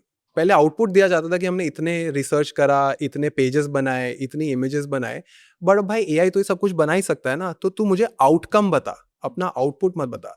एक और कंसल्टिंग का प्राइसिंग मॉडल होता था कि हम ना 5 जने डिप्लॉय कर रहे हैं, 10 घंटे कर रहे हैं, वो भी सब खर्च हो रहा है. Correct. वो सब कन्वर्ट हो रहा है टू योर आउटकम, क्योंकि ये था पहले output driven. I am giving you 5 people for 50 hours for these many deliverables, nobody cares. तो of course it's getting redefined, but calling it dead, It's just clickbait. it doesn't make sense. You know, there was this podcast which was run by Varun Dugirala. I know him very well, bro. Advertising is dead. Bro, that was such a clickbaity title that जब मैंने podcast सुना, it was all about advertising. He never spoke about how advertising is dead, but he spoke the title, advertising is dead. करना पड़ता है bro, like you're a content creator, you know how it works. करना ही पड़ता है, but कम से कम अंदर अगर सच बोल रहे हो तो भी चलता है. So what you're saying is that there is a school of thought which banks on exaggeration and just tries to demean SaaS. No, they are confusing between redefinition and elimination. Redefine हो रहा है ना, eliminate थोड़ी ना हो रहा है. Yeah. Understood. So now let's come to product is not a mode. By this, what you mean is it's very easy to build a product today, but it's very hard to distribute. Let's take an example of SaaS and help you understand how product is no longer a mode. Which was the last SaaS that you've ever used? कोई भी SaaS. Odoo. Right? Any person can open up Odoo and quickly reverse engineer everything that they have made. But the legacy that Odoo has built, the customers that they already have. By the way, Copilot, bro. Copilot का distribution और trust इतना insane है. Any company that I go to, we have taught people across the world, सबके पास कोई tool हो या ना हो, Copilot जरूर है. ठीक है, उनको यूज करना आता हो या ना आता हो, Copilot हमारे पास जरूर है. क्योंकि माइक्रोसॉफ्ट का है. क्योंकि माइक्रोसॉफ्ट का है, लेगेसी है, ट्रस्ट है, डिस्ट्रीब्यूशन है. दैट इज वाई Copilot ने अपना LLM ना बना के LLM एग्रीगेटर बन गया ना वो. अब जब मैं Copilot खोलता हूँ तो मैं Claude भी यूज कर सकता हूँ, मैं GPT-4 भी यूज कर सकता हूँ. Claude का जो फीचर था कोवर्क का, जहाँ पे वो एजेंटिक चीजें कर रहा है, Copilot ने सेम फीचर अपने अंदर डाल दिया है. तो Copilot has such a massive head start कि Anthropic और OpenAI के लिए it's so difficult to get that distribution, to penetrate all of those servers into the legacy companies of the world. तो Copilot तो जीत रहा है ना. Perfect. Understood. तो इसका टेकअवे क्या है कि डिस्ट्रीब्यूशन बिल्ड करो, ट्रस्ट बिल्ड करो और यही distribution and trust, and build a team that is not just blindly vibe coding things, but they understand each and every component so that they are not just focused on building something, but scaling and maintaining as things break. so have human in the loop so that you can optimize for both distribution and trust. Yeah. Perfect. Let's move to the last aspect, which is staying employable. What does that mean? Correct, bro. So staying employable means that you have to be up to date with all the new changes in the world. And if you're still stuck with how things used to work 20 years ago, and we have this regular quote, जब भी मैं किसी senior को workshop देता हूँ तो of course उनके mind में भी एक बायस आता है कि ये बच्चा, जितनी इसकी उम्र नहीं है उससे ज़्यादा मेरा वर्क एक्सपीरियंस है, और ये आगे मुझे बता रहा है कि मुझे अपना काम कैसे करना चाहिए. So don't let 20 years of experience become 20 years of baggage. ठीक है, the world is changing too quickly and you need to evolve. Otherwise, AI is going to make you unemployable because again, jobs का definition change हो रहा है. So that is my last closing thought for everyone कि भाई stay employable. Don't get dumb as AI becomes better. Perfect. Now that we've established the first principles of how do you use AI to get better, let's look at agents. We've defined agents. अब मुझे बता कि agent बनाते कैसे हैं. और उससे पहले ये समझते हैं कि आज एक बिजनेस के पास कहाँ पर स्कोप है एजेंट्स को इनकॉर्पोरेट करके अपने बिजनेस को ज्यादा एफिशिएंट बनाने का. Which are the first verticals that a business should target to use agents for. Correct. तो ब्रो अभी मेरा ये मानना है कि agents are still pretty dumb and they actually can't do high stake work. But what they can do is help you find signal from the noise. What that means is that if you have a product team and they want to figure out that what are the products that are absolutely hot selling globally, what are their mistakes, what are the recurring patterns in their failures, and if we have to analyze those competitors and then create a new product roadmap, how should that roadmap look like? AI will do a brilliant job at it. तो product teams में specifically research में. दूसरा product prototyping. अगर आप एक D2C brand हो और आपको फिगर आउट करना है कि इसका पैकेजिंग कैसा दिखना चाहिए, इसका सोशल मीडिया क्राउजल कैसा दिखना चाहिए, तो उसके फर्स्ट ड्राफ्ट्स के लिए. अगर आप टेक प्रोडक्ट बना रहे हो तो UI का डिजाइन हो गया, डैशबोर्ड का डिजाइन हो गया, बैकएंड का बॉयलर प्लेट लेवल कोड, मतलब जो आपका फाउंडेशनल लेवल होता है वो कैसे बनाना है. तो प्रोडक्ट टीम्स में researching, competitor analysis and building the first prototype और the first version. Like Emergent, using Emergent, correct. दूसरा हो गया सेल्स में इट इज ग्राउंड ब्रेकिंग. मेरी टीम खुद परप्लेक्सिटी को यूज करके हर रोज क्लाइंट्स ढूंढ रही है, फिगर आउट कर रही है इनका ईमेल क्या है, क्योंकि अपोलो करके एक टूल है जो आपको ईमेल आईडीज और फोन नंबर्स दे देता है. आप अपोलो को, जीमेल को और गामा को परप्लेक्सिटी में लिंक करो. परप्लेक्सिटी आपके लिए कस्टमर्स ढूंढेगा, उनके काम के बारे में पढ़ेगा, कस्टम प्रपोजल बनाएगा, जीमेल खोल के सबको भेज भी देगा. आपका लीड्स का जो वार्मिंग वाला प्रोसेस है, जो फर्स्ट माइल प्रॉब्लम है, वो एआई कर सकता है. बट ये बोलना कि अरे अंश मुझे काम को बता दो, एआई ना मेरे लीड को फोन करे, उसको कन्विंस करे कि मुझे 10 लाख रुपए भेज दे, क्या एआई ये कर सकता है? बिल्कुल भी नहीं कर सकता. क्या कभी नहीं कर सकता ये? मेरे हिसाब से रूल्स एंड रेगुलेशंस आने वाली है, क्योंकि मीडिया में तो आ गई है कि अगर आप कोई भी एआई ऐड यूज कर रहे हो, न्यूयॉर्क ने तो ये लॉ बना दिया है कि अगर आप एआई यूज कर रहे हो आपको डिफाइन करना पड़ेगा. I am pretty sure that जो हमारी रेगुलेशंस है टेलीकम्युनिकेशंस की, उसमें ना वो एक कॉलर ट्यून डाल देंगे that this is an AI call. जैसे आजकल आता नहीं, this call is being recorded, it is legal. Because of course bro, criminals are using AI faster than civilians. Like they are using AI tools left, right and centre. तो हो सकता है arbitrage है, अभी कर लो, हो सकता है लोगों को ना पता चले. दूसरा क्या है ना कि एआई का जो टर्न अराउंड टाइम है बात करने में, वो बहुत स्लो है. एआई का अभी सबसे बड़ा प्रॉब्लम ये है कि जब आप एआई को फोन करते हो तो एआई 2 सेकंड रुकता है बिफोर गिविंग यू रिस्पॉन्स. और अगर आप एक टफ क्वेश्चन पूछो तो अपने नॉलेज बेस में जाता है, आंसर ढूंढता है, लैग बहुत ज्यादा है. बट अभी भी 2 कंपनीज है जो डिसेंट लेवल पे कर रही है. एक है वापी जो बाहर की कंपनी है, और एक है बोलना.ai जो एक इंडियन कंपनी है. इसमें भी रिस्ट्रिक्शंस है. तो अभी हम क्या यूजेज कर रहे हैं, by the way it is only बोलना जहां पे आप इंडियन नंबर को कनेक्ट कर सकते हो. वापी में सिर्फ यूएस नंबर कनेक्ट होता है. तो अगर कोई किसी को यूएस का कॉल आता है तो उसको लगता है कोई तो स्कैम ही हो रहा है. तो अगर आपको इंडियन कस्टमर्स के लिए यूज करना है तो बोलना अलाउज यू इंडियन सिम्स. अब इंटरेस्टिंग बात यह है कि बोलना में आप ऐसे फीचर्स भी डाल सकते हो कि पीछे ना ऑफिस नॉइजेस डाल दो, थोड़ा सा बफर नॉइज डाल दो, तो आपको और रियलिस्टिक लगता है. बट अगेन ऐसे यूज केसेस हो सकते हैं कि मेरा वर्कशॉप खत्म हुआ और मैंने ना बोलना को बोला कि भाई 100 जनों को फोन कर और जरा फीडबैक ले. ये बहुत अच्छा यूज केस है. So customer servicing will also get easier and better. Easier, the first mile problems, collecting feedback. अब जैसे किसी कस्टमर ने 2 स्टार रेटिंग डाला तो मैंने एक ऑटोमेशन सेट कर दिया कि भाई जैसे ही 2 स्टार रेटिंग मिले इस बंदे को फोन मिलाओ और फिगर आउट करो कि क्या प्रॉब्लम आई, and then a human being can go through the transcript. Right. अब जैसे website chatbot I showed you on my LMS also, 11 labs को यूज करके आप इतना सिंपल विदाउट एनी कोडिंग एक चैटबॉट बना सकते हो. आपका बंदा आपकी वेबसाइट पे आएगा, he can easily ask questions. पहले इसमें इतना पैसा, इतनी कोडिंग, दुनिया भर की चीजें लगती थी. तो कस्टमर सपोर्ट के अंदर ह्यूज रेवोल्यूशन आने वाला है in general for collecting feedback. तीसरा है मार्केटिंग के फर्स्ट ड्राफ्ट्स, स्क्रिप्ट्स के फर्स्ट ड्राफ्ट्स. जैसे सुपर यू का मैंने डेमो दिखाया, काफी लोग VO3 को यूज करके इतना बढ़िया काम कर रहे हैं. यूट्यूब चैनल्स खटाखट AI वीडियोस को यूज कर रहे हैं from image to video. It is great for marketing videos, but again average result देता है. इन जनरल ब्रो, कंटेंट में people don't realise that more than your visuals it is the topic and then the scripting that helps you win and not visuals. Right? So if you have a human in loop team which understands topic selection and scripting, using AI they can achieve incredible outcomes. तो ये 3 industries है जहां पे massive impact आ रहा है. जो 4th industry है जो हम अपकमिंग देख रहे हैं, जो अभी तक परफेक्ट नहीं है, but I will show you some crazy demos, which is finance में क्लॉड एंड परप्लेक्सिटी दोनों इनसेन लेवल्स ऑफ एनालिसिस कर पा रहे हैं, एक्सेल शीट्स एडिट कर पा रहे हैं, रिकंसिलिएशन कर पा रहे हैं. It is insane. I asked my accountant to double check और मेरे अकाउंटेंट्स तो मिस्टेक नहीं निकाल पाए. हमने अपनी कंपनी के बुक्स पे ट्राई करा, मैंने अपने सारे सब्सक्रिप्शन कॉस्ट पे ट्राई करा, हमको कोई मिस्टेक नहीं मिला. एक DCF करके भी एक मॉडल एनालिसिस होता है, where you do modelling of a specific company और एन इन्वेस्टमेंट फर्म. वहाँ पर भी हमने एक ईमेल डाला था कि भाई फाइनेंशियलिस्ट आओ और ज़रा बताओ कि ये AI क्या गलती कर रहा है. कुछ कुछ गलतियाँ आई जहाँ पे उसने फॉर्मूलाज ऊपर नीचे करे. मान के चलो 20% मिस्टेक था, 80% एक्यूरेट था. I'll show you some very But that's cool. a lot, right? 20% is a lot of. 20% is a lot of mistake right now, but bro, imagine very soon these things are going to become more and more perfect. Let's take Digvijay's problem statement ठीक है. that I am a health creator. Hmm. I want to organize a paddle event where I will invite 30 founders and creators. मैं सुनता रहूँगा. Tell me the best brands to integrate. Hmm. Why would they be interested? Hmm. And how much should I charge them? सबसे पहले we'll think about the problem. ठीक है. I also have a distribution of 400,000 followers on Instagram. 400,000 followers. ठीक है. Instead of going एक specific LLM पे, मैं aggregator पे जा रहा हूँ.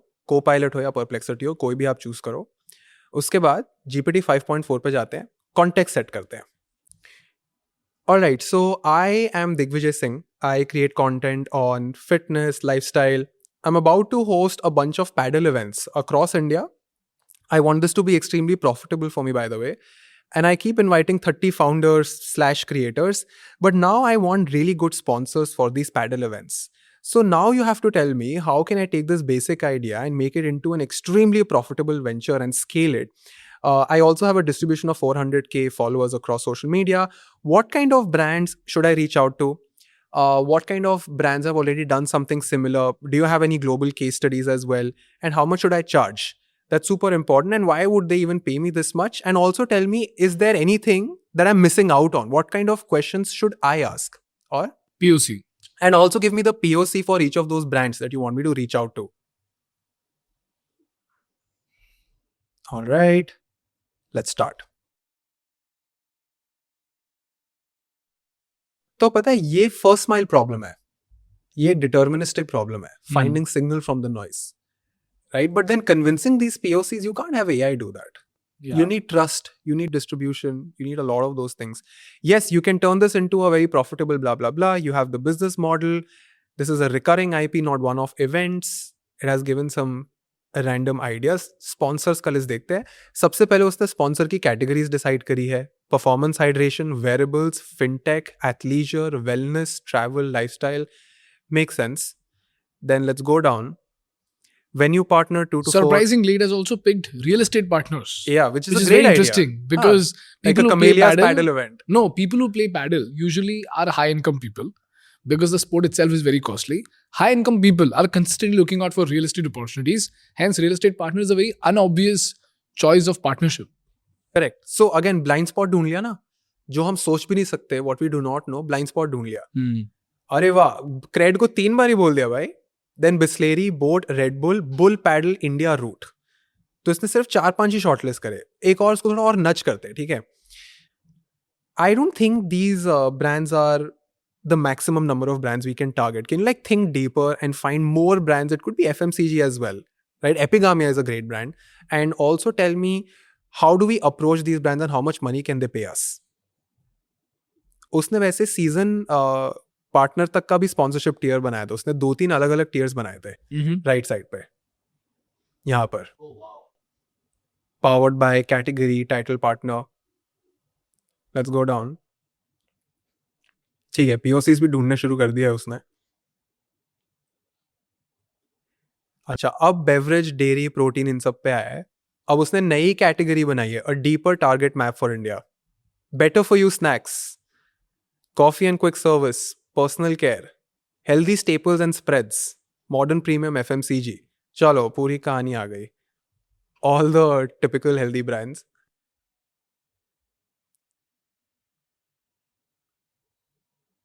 अब इसने अमाउंट थोड़ा सा कम कर दिया है by the way for the FMCG, because again उनका फिर टारगेट प्राइसिंग भी कम है ना, एक रियल एस्टेट वर्सेस FMCG में. ठीक है, पूरी की पूरी लिस्ट बना दी. तो अब मान के चलो कि मैंने इसको एज अ बेसलाइन देख लिया है और अब मेरे को POCs का पूरा लिस्ट बनाना है. तो अब मैं इसी को बोलूंगा कि भाई अब तू मुझे prompt they, will switch the LLM, क्योंकि GPT 5.4 कंप्यूटर का प्रॉम्प्ट ही नहीं दे रहा है. तो विल गो हियर एंड से, can you write a prompt that allows me to create a proper strategic outreach plan for each of these POCs, and also tell me what do I need to pitch to each and every one of them? Why should they sponsor, and where do they fit in a seamless integration in the paddle event? I want a proper report for this. So give me a prompt I can copy paste into Perplexity Computer. Let's submit. And here, let's say the POC doesn't respond. Then we can ask Perplexity for alternative POCs. And beyond that point, it's But human in उसने the वो loop. खुद ही दे देता है. वो कभी कभी POC 1 POC 2 खुद ही दे देता है.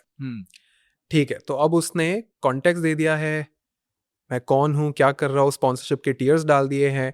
एंड ऑफ कोर्स मैं ऑडियंस को भी यहाँ पे एक बहुत इंपॉर्टेंट रिमाइंडर देना चाहता हूँ कि इसको भी ह्यूमन इन लूप नहीं बोलते. Just for the demo I am just assuming कि इसने जो भी लिखा है सही लिखा है. It is your duty, your judgement to build on top of this. तो अभी तो वही आर्बिट्राज है, अभी तो जिसने ये भी सीख लिया वो भी बहुत आगे निकल जाएगा. बट आज से 6 महीने बाद everybody will be doing this, right? तो वो आपके अंदर इंटेलिजेंस होना चाहिए to build on top of it.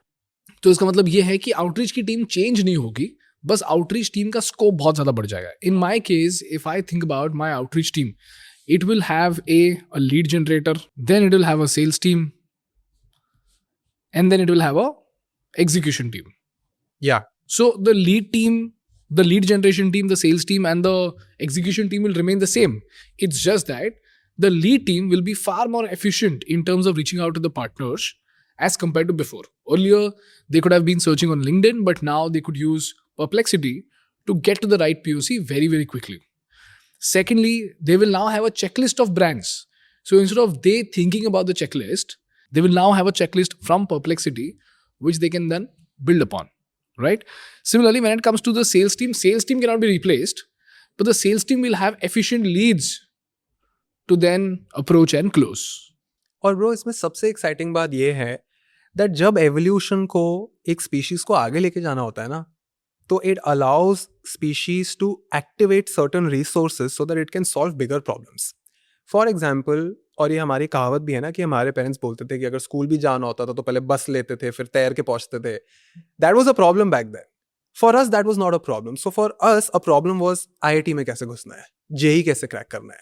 Now with all of these tools coming in, probably a 10th class kid is not thinking कि मुझे JEE कैसे क्रैक करना है, but he or she is thinking how do I make the next Facebook. So the quality of the problems is rising because evolution is giving us more tools. आज से 5 साल पहले एक टेक फाउंडर पता है ये डिस्कस करता था कि इस ऐप का बैकएंड कैसे बनाया जाए. व्हाट और हाउ में ही सब बिजी थे. अब व्हाट और हाउ आउटसोर्स हो रहा है and we are responsible to define the why, which is the most toughest thing ever. So if you as a human being can figure out the why behind all of the things that you're making, if you can crack that, that's a huge leverage. And your sales team will now ask better questions so that you can take your work to the next level. तो अब जो prompt मुझे Perplexity ने दिया, मैं गया computer पे और मैंने क्लिक कर दिया submit. If I were doing this in the real world, I would still audit this. अभी हम assume करें कि इसने जो भी बोला है सही बोला है. अब बहुत इंटरेस्टिंग चीज़ होने वाली है. तो what I will do is, जैसे जैसे मेरा ये कंप्यूटर प्रॉब्लम सॉल्व कर रहा है, मैं ज़रा iPad को लेफ्ट पे रखता हूँ so that we can understand the theory behind this. तो यहाँ पे एज यू कैन सी, मैंने जैसे ही प्रॉम्प्ट डाला उसने सबसे पहले लिखा रनिंग टास्क्स इन पैरेलल, और उसने यहाँ पे ना 2 बहुत ज़रूरी सेंटेंसेस लिखे हैं. लोडिंग स्किल, एक स्किल है ऑफिस, एक है स्किल रिसर्च. अब ये जो स्किल है यही तुम्हारा SOP है.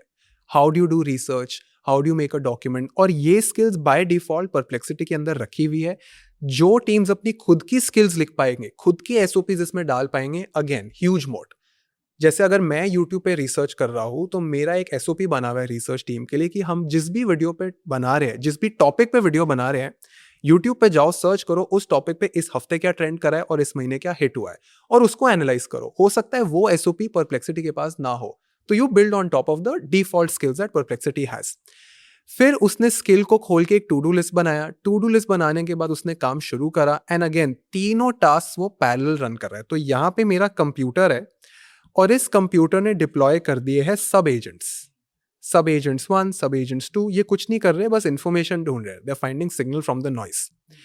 अब इसने सब्सटैंशियल रिसर्च बना लिया है. अब ये कह रहा है let me save the context to workspace files and then spawn parallel sub agents to write each section. Probably उसने रिसर्च ढूंढ लिया है. अब वो एक टेबल बनाएगा so that it can find all of that information.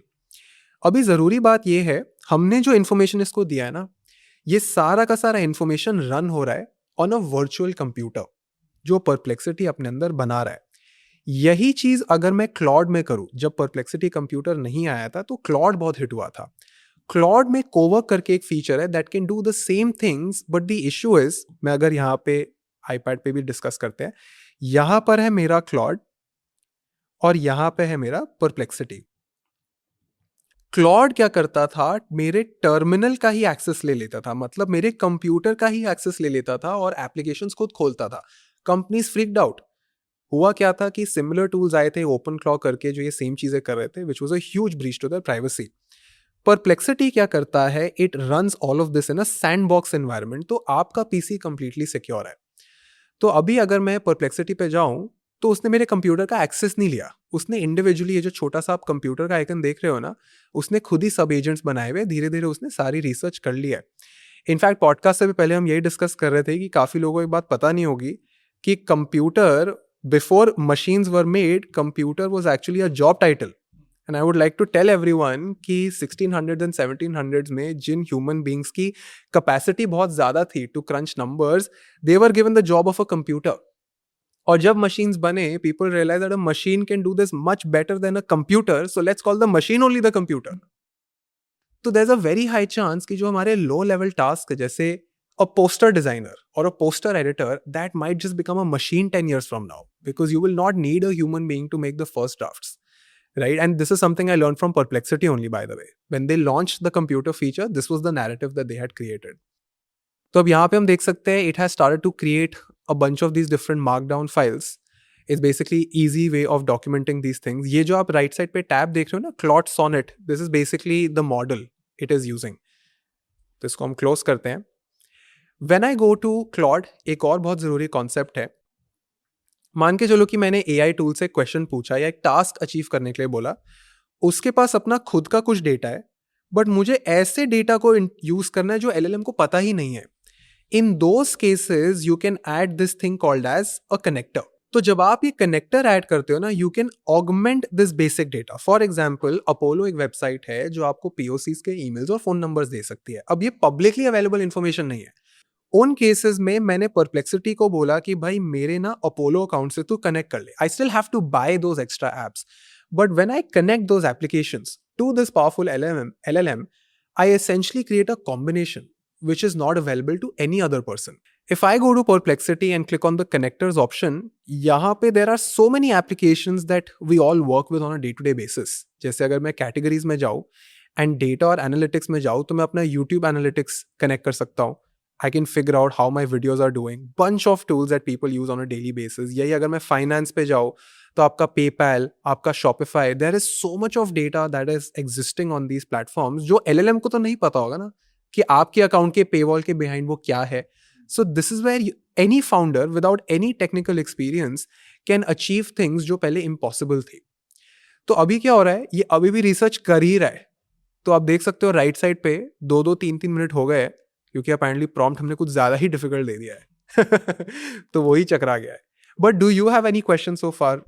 No, bro, it seems pretty clear to me. What I've understood is that AI agents cannot automate everything and cannot take over all the tasks. They can just help you solve all the trivial problems so that you can focus on the bigger picture.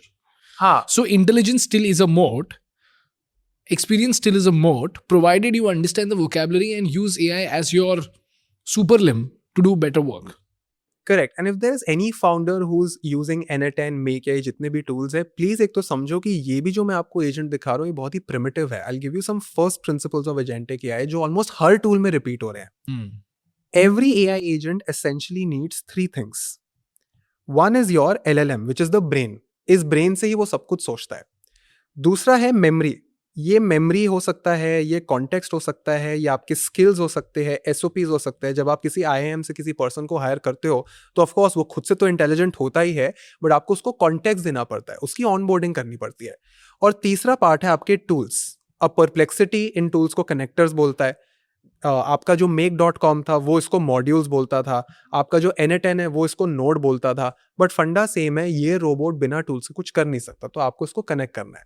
आप कहीं पे भी जाओगे AI agents यही 3 चीज़ें करेंगे। और अगर आपको कोई भी एक चैटबॉट दिखा के बोल रहा है ना कि AI एजेंट है, तो उससे पूछो क्या वो ये 3 चीज़ें कर पा रहा है? अगर ये 3 चीज़ें नहीं कर पा रहा है, you're just being ripped off with a basic LLM. It's actually not an agent. So LLM, Memory and tools. and tools. अभी सैड बात ये है कि काफ़ी सारी कंपनीज रैंडम AI एजेंट्स की डेफिनेशन ले आई है, बट जो सबसे इंपॉर्टेंट डेफिनेशन है जो रेपिटेटिव है अक्रॉस प्लेटफॉर्म्स वो ये वाली है। अंडरस्टूड। अभी मुझे बता, एज अ बिजनेस ओनर मुझे समझ में आ गया टेक अवे क्या है। टेक अवे ये है कि हमें शेप फॉर्मेट समझना है और शेप के लिए ऑप्टिमाइज करना है। Now let's say as an entrepreneur, where do you think are the biggest spaces in this space where I can actually build a business? क्योंकि सीन ऐसा है, लास्ट ईयर हम बात कर रहे थे AI agents could be a big business to build, but अब Perplexity computer की वजह से वो भी काफ़ी ज़्यादा आसान हो गया है। But at the same time complexity of task भी बढ़ गया। जैसे इंश्योरेंस में अगर मुझे अंडरराइटिंग करना हो तो मैं परप्लेक्सिटी कंप्यूटर में 2 प्रॉम्प्ट्स डाल के तो बनाऊंगा नहीं, उसके लिए मुझे शायद एक एजेंसी को हायर करना पड़ेगा जो कि इस चीज़ में स्पेशलाइज करती है, which I am assuming will be new agencies as an agency which did not exist in the old format. तो and this is consistently changing every year. So my question to you is, do you see a white space for a business to be built in this AI agent space? If yes, then where exactly is that white space? नहीं bro, मैं इस पूरे concept के completely against हूँ। ये हर महीने एक trend आता है। पहले आया था कि आप ना प्रॉम्प्ट इंजीनियरिंग का एजेंसी खोल लो, फिर आया था ऑटोमेशन एजेंसी खोल लो, अभी सब कह रहे हैं एजेंटिक एजेंसी खोल लो। These are not long lasting businesses at all. आप जो भी काम कर रहे हो, just do it better with AI. That is the safest bet. You're a creator, use AI to build better work. I teach people, I want to be a better teacher with AI. हाँ, अगर कोई बिल्कुल ही college में है जिसने कुछ शुरू ही नहीं करा है, आपने जो भी सब्जेक्ट पढ़ा है, चाहे वो CS हो, फाइनेंस हो, लिटरेचर हो, you should have basic awareness of the shape framework, having good vocabulary to describe what you want, and be a great workflow builder. That is all. But मैं किसी को नहीं रेकमेंड करूंगा कि अगर आपका कुछ भी काम चल रहा है उसको छोड़ छाड़ के AI एजेंसी खोल लो, because it's become so difficult. If you have a great CTO at your right side, great, of course if you have a great CTO, amazing. But अगर आप पे कोई CTO नहीं है और आप एक बिजनेस खोलने की सोच रहे हो, और अगर आप सोच रहे हो मैं एजेंटिक AI में ऑटोमेशन सर्विसेज खोल के 10-20 लाख रुपए कमा लूंगा, इट्स इम्पॉसिबल, इट्स इम्प्रैक्टिकल। ना आप पे डिस्ट्रीब्यूशन है, ना आप पे ट्रस्ट है। वो करो जो आता है, बस सस्ते में करो और तेजी से करो। That is a way better scalable strategy. Using AI. Using AI. Use AI to become a better version of yourself. Give your services cheaper and faster. So use AI as a tool for efficiency, not as the backbone for your company. Correct. And it should not be the core offering. I use AI. That is never the core offering. I am a CA who uses AI to maybe do it better. Got it. Report दिखाओ जो perplexity ने बनाया। ठीक है, तो काफी सारे effort के बाद फाइनली हमारे पास एक रिपोर्ट आ गया है, and I will show you उसने क्या बनाया है। सो 130 पेज का एक रिपोर्ट बना है, जहां पर इसने, पहले मैं जरा इंडेक्स दिखाता हूँ, कॉन्फिडेंशियल लिखा हुआ है, कॉन्फिडेंशियल भी लिखा हुआ है। तो इसने क्या करा, पहले पैडल का अपॉर्चुनिटी एक्सप्लोर करा है, स्पॉन्सरशिप टियर्स डिफाइन करे, और फिर FMCG के सारे ब्रांड्स को शॉर्टलिस्ट करके इंडिविजुअली उसका ब्रांड फिट एनालिसिस, इंटीग्रेशन, क्या कंटेंट पैकेज दे सकते हैं, outreach strategy and objection handling for each of those brands. और ये इसने करा है, लेट्स सी कहाँ तक हम पहुंच गए हैं। It has done this for, alright, more than 38 brands के लिए इसने किया है। मैंने इसको इजी स्क्रॉलिंग के लिए यहाँ पे डाल दिया। I'll give you a quick example. Let's do this for whole truth. ठीक है, लेट्स चेक। तो कमांड F, ठीक है। तो अब brand 8 whole truth foods. Whole truth का उसने एक डिस्क्रिप्शन दिया है, इंटीग्रेशन प्लान दिया है, the whole truth fuel table और nothing but the truth, what we eat before we play, what attendees experience, a clean minimal whole truth station at the venue with protein bar. Simple, a simple card, read the back, then eat. All products are pre-activity and pre-match, positioned as the honest pre-fuel choice before an intense session. But whole truth bars cannot be had. अच्छा, whole truth energy bar की बात कर रहे हो। ठीक है, फिर tier दिया है 1.5 से 3 lakhs per event and 10 to 15 lakhs for a 4 to 5 city season. Shashank Mehta के लिए एक मैसेज बनाया है कि मैं ये सब कर रहा हूँ। फिर एक follow up message. Let me read the message. The label education content model is one of the most honest brand building strategies I've seen in Indian D2C. Exactly your top few percent customers. They read ingredients lists, track macros.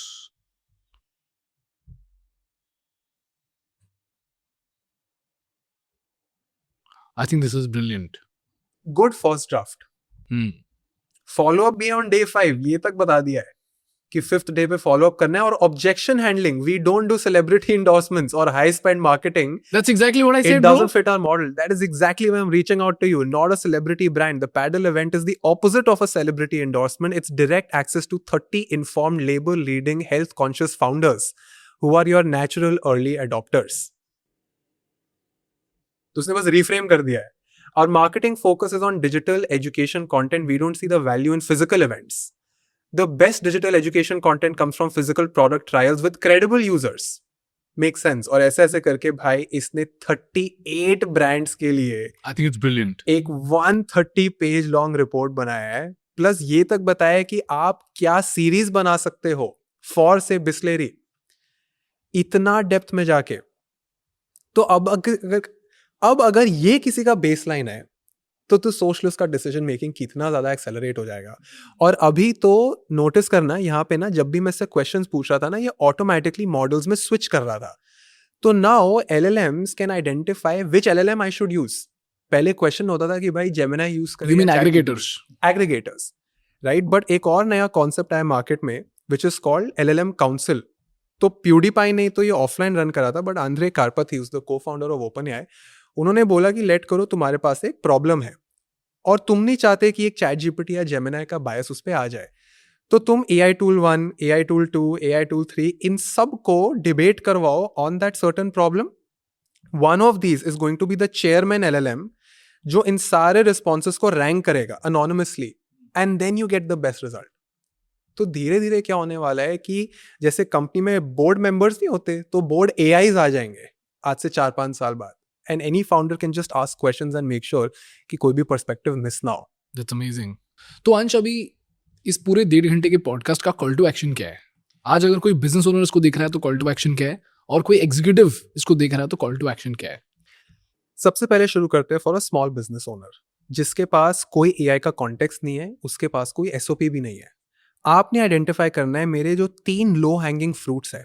Product department हो गया, marketing department हो गया और sales हो गया, customer sales. इन तीनों domains में मैं SOPs लिखना शुरू करूं और फिगर आउट करूं कि ऐसे कौन से 1-2 AI टूल्स है जिससे मैं इन चीज़ों को फास्ट ट्रैक कर पाऊँ. बेटर है LLM एग्रीगेटर पिक करो, आइदर कोपायलट और परप्लेक्सिटी, एंड फिगर आउट करो कि प्रोडक्ट, मार्केटिंग और सेल्स में क्या हम SOPs लिख रहे हैं. और एक प्रॉब्लम स्टेटमेंट उठाओ. In fact I will give you a free digital tutor, हमने खुद बनाया हुआ है for all of our customers. If you just put in your problem, it will go through everything that I've taught on my YouTube channel and just give them recommendations. Wow. Right? It's completely free. In fact, ये पूरा slide का भी PDF we should give to the audience. तो ये उन लोगों के लिए है जिनको कुछ भी नहीं आता. जो तुम्हारे एग्जीक्यूटिव्स है जिनके पास ऑलरेडी मान के चलो 500 या 100 जनों की कंपनी ऑलरेडी है. इन केसेस में सब्सक्रिप्शन कॉस्ट बहुत हाई चला जाता है. If you buy it for 500 people, तो हम क्या रेकमेंड करते हैं? Identify a few AI champions in your organization. अब आपका कोई भी metric है, आप ढूंढ लो. Figure out who are those 1 or 2 people in every single department and only tell them to be hands-on with these LLM aggregators, to be hands-on with these tools, and figure out just 2 or 3 use cases. Do not invest in annual plans. Do not commit to a single LLM. Go ahead with monthly plans. Only give it to one leader in the entire department and try to create a center of excellence or an AI lab. एक बहुत बड़ा misconception ये आ रहा था लोगों के mind में कि any time we go to an enterprise, right, they would say Ansh हमको ना एक चीफ AI ऑफिसर बता दो, हमको जरा एक CTO बता दो जिसको 10 साल का एक्सपीरियंस हो. ये स्टूपिड क्वेश्चन इसलिए है क्योंकि जो सब्जेक्ट्स में अभी आपको दिखा रहा हूँ ये 100 दिन पहले ही आए हैं, तो आपको इसमें 10 साल का एक्सपीरियंस मिलेगा ही नहीं. तो आपके जो करंट लोग हैं उनको अपस्किल करो, फिगर आउट करो who are those top AI champions and then help them drive AI in the organization at scale. So that is what we also do. We would train these AI champions, क्योंकि अगर आप किसी बाहर वाली agency पे dependent हो for all of your solutions, you're screwed. आप हमेशा डिपेंडेंट ही रहोगे. तो दूसरा है कि अगर आप एक बड़ी कंपनी हो, identify AI champions, let them do the same exercise. तीसरा है either use a tool like Loom or Notion and start documenting your feedback calls in text. Because आज से 2 साल बाद सबके पास एक एजेंटिक AI टूल होगा, सबके पास, बट उनके पास SOPs नहीं होंगे जिससे वो उन एजेंट्स को ऑनबोर्ड करके काम को सिंप्लीफाई कर पाए. अगर आप ये 3 चीजें भी कर लो ना, more than enough है, you will be ahead of 50%, 60% of people. Understood. And if I am an executive, what's my call to action? Give me an example, like you have a team of 100 people and what is the... Let's say I'm an executive who is 30 years old, working at a company like either Infosys or KPMG. See, as an executive, पहले अपने आप से ये पूछो कि अभी आपको leadership में रहना है या आपको इंडिविजुअल कंट्रीब्यूटर बनना है. तो do you think this executive wants to become a contributor now or just stay to management? And like drive change? By contributor, what do you mean? Like actually now use AI tools and actually create... This person simply wants to stay relevant and wants to move ahead in their career. Pick any one tool. I would recommend either the Google and Copilot and Perplexities of the world because they have maximum features and LLM aggregators. And just practice, bro. It's very simple. Don't do too much. अपने feedback calls और SOPs को लिखना शुरू करो. Basic LLM aggregators पे hands on काम करो. और अगर टाइम मिले तो थोड़ा सा एजेंटिक के बारे में पढ़ लो. 7 day चेकलिस्ट दे देना मुझे कि डे 1 पे आप ये करो, डे 2 पे ये करो, सो दैट 7 days में ना इंसान यूज टू हो जाए इस एक्सरसाइज से. डे 1 जो मैं डिजिटल ट्यूटर दूंगा उसको खोलो, उसको अपना कॉन्टेक्स्ट दो और उसको बोलो मुझे सिर्फ 3 यूज केसेस बता. डे 2 इस पॉडकास्ट में आपको जितने भी लेसन्स मिले उसको हाथ से लिखो, प्रॉपर हाथ से लिखो, upload those notes onto an AI tool and say that this is what I have learned, this is my company, help me figure out what is the next actionable item. Because me sitting here, I can't give a one size fits all CTA. What I can say is that you should know everything that I've taught here. You should write your SOPs, be hands on LLM aggregators. यही कर लोगे ना भाई, चाहे 7 दिन में करो या 10 दिन में करो, just do this on a daily basis. क्योंकि ये वैसा कोर्स नहीं है कि मैंने 7 दिन कर लिया और it's like gym. Right? It's an exercise. ये 7 दिन से ना मैं बस ये चाहता हूँ कि उनसे वो इनर्शिया हट जाए और वो ये एक्टिविटी को करने लग जाए. जैसे पता है रोज बाय डिफॉल्ट मैं कम से कम 1 घंटे बिताता हूँ to understand where Gemini is. जैसे स्टडी एंड लर्न फीचर जो आया था, I was so fascinated by it. और 3-4 दिन पहले बैठे हुए अंश ने मुझे फोन करके परप्लेक्सिटी कंप्यूटर के बारे में बताया. एंड देन मैं और महेश पूरे दिन बैठे थे, 8 घंटे हम बैठे थे सिर्फ एक agent, multi agent system design करने के लिए. We failed at it but then we were discovering that. So we were so excited by the possibility of Perplexity and Claude enabling us to do better work, that by default it has now become a habit that every time a new update comes out, my job is to sit down and analyze this and just play with it. और ये play with it attitude से ही हमने बहुत सारी चीज़ें discover करी है. In fact जितनी भी सारी चीज़ें तूने भी डिस्कवर करी है, you've just discovered these things merely by playing with it, right? But most people do not have this play with it mindset. They only want to use a particular tool when it's life changing enough. Correct. But what they don't realize is that now we are in an era where only through playing and experimenting you will discover the life-changing possibilities. मैं bro एक बहुत ही insane demo दिखाता हूँ which I think is my biggest moat. मेरे को ना perplexity पे घमंड है, ना मेरी चैट जीपीटी स्किल्स पे घमंड है. मुझे इस चीज़ पे बहुत घमंड है क्योंकि ये कोई भी नहीं कर सकता. तो यू नो मैं कितना ऑब्सेस्ड हूँ विद डॉक्यूमेंटेशन. ये जो पेज है ये मेरा एक नोशन पेज है माई क्विक इनसाइट्स का. मैं लिटरली 2021 से हर महीने डॉक्यूमेंट कर रहा हूँ कि मैं क्या सोच रहा हूँ. लिटरली अगर मैं सितंबर 2021 खोलूँ तो मुझे पता है मैं क्या कर रहा हूँ. ठीक है. अब इसका क्रेजी बात यह है, imagine if you have an organization, और श्रेयस दोषी करके ना एक बड़ा इंटरेस्टिंग बंदा है, उसने एक ना वो फ्रेमवर्क बताया हुआ है गेम चेंजर्स और हसलर्स वाला. ठीक है. तो यहाँ पे अगर मैं टैलेंट रखूँ और इधर अगर मैं एजेंसी रखूँ तो उसने बोला आपकी पूरी की पूरी कंपनी ना 4 ही क्वाड्रेंट्स में स्प्लिट अप है. जिस पर्सन के पास लो टैलेंट और लो एजेंसी है वो है कॉग in the wheel. You have to get rid of them ASAP. जिसके पास बहुत ज्यादा टैलेंट है, लो एजेंसी है, वो है हमारे फ्रस्ट्रेटेड जीनियसेस. क्योंकि उनको पता है कि मैं बहुत टैलेंटेड हूं बट मेरे से काम नहीं हो पाता है, तो वो फ्रस्ट्रेट हो जाते हैं. Then you have low talented people with high agency, these are your hustlers. और जो सबके पास जो टैलेंट भी हो और एजेंसी भी हो, these are your game changers. The issue about game changers is that they eventually either leave और दे डेवलप ईगो और they get bored. If you want to build an organization that is thriving on agents, it is SOP driven and not people driven. Imagine जैसे मैं ये लिख रहा हूँ, at this point I'll show you मेरे company का एक page. If I go here to company SOP, ये मेरा पूरा ऑर्गेनाइजेशन ना देख, 27 लोग इसमें एडेड है. मेरा पूरा ऑर्गेनाइजेशन इस पेज पे चल रहा है. Everything that we have figured out so far, whether it's about making decks, whether it's about work in general, तो भाई अभी अगर मैं यहाँ पे माई क्विक इनसाइट्स पे जाऊँ और मैं अगर कोई भी एक बिजनेस डिसीजन ले रहा हूँ और मैं यहाँ पे जाके ना नोशन एजेंट को बोलता हूँ I am expanding my office, जैसे हमने एक ऑफिस लिया तो मैं बोल रहा हूँ I am getting a new office, what are some mistakes I've ever made in my life and recurring patterns that will create a loss, and press enter. Bhai, it will go through all of my journals and figure out मेरी memory में कि मैंने ऐसे similar decisions और mistakes और recurring patterns कब दिखाए हैं. And for all the business professionals right here, let me tell you, you only and only need to use the enterprise plan. In fact, we have to put this as a disclaimer. लोगों को लगता है कि हम ना free AI tool खोलते हैं, उसमें जिंदगी भर का बायोडेटा डाल देते हैं.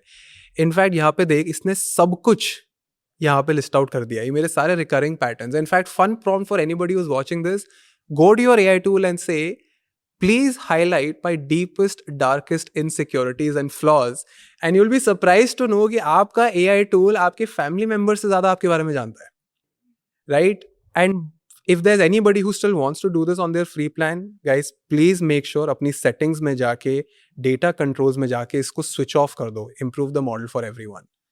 Even if you don't have the budget for the enterprise plan, at least do this level of security. Otherwise, everything that you do is going to get trained. So yeah, the call to action here for any executive also is that start writing. Because ये face का अवतार बनाना, voice का अवतार बनाना, how will this move the bottom line? या Ghibli बनाना, हाँ, इससे क्या होगा? ग्लेशियर पिघल रहे हैं. हाँ, मतलब सही में the amount of energy being wasted doing these nonsense things. But ये actually में मेरा clone है. Can you imagine? This is me cloning my brain. And if you do this across the organization for like 2 years, incredible moat. Yeah. Incredible. By the way, guys, this is just part 1 of Ansh Mehra's masterclass. We'll bring Ansh Mehra consistently as and when we see a major AI update.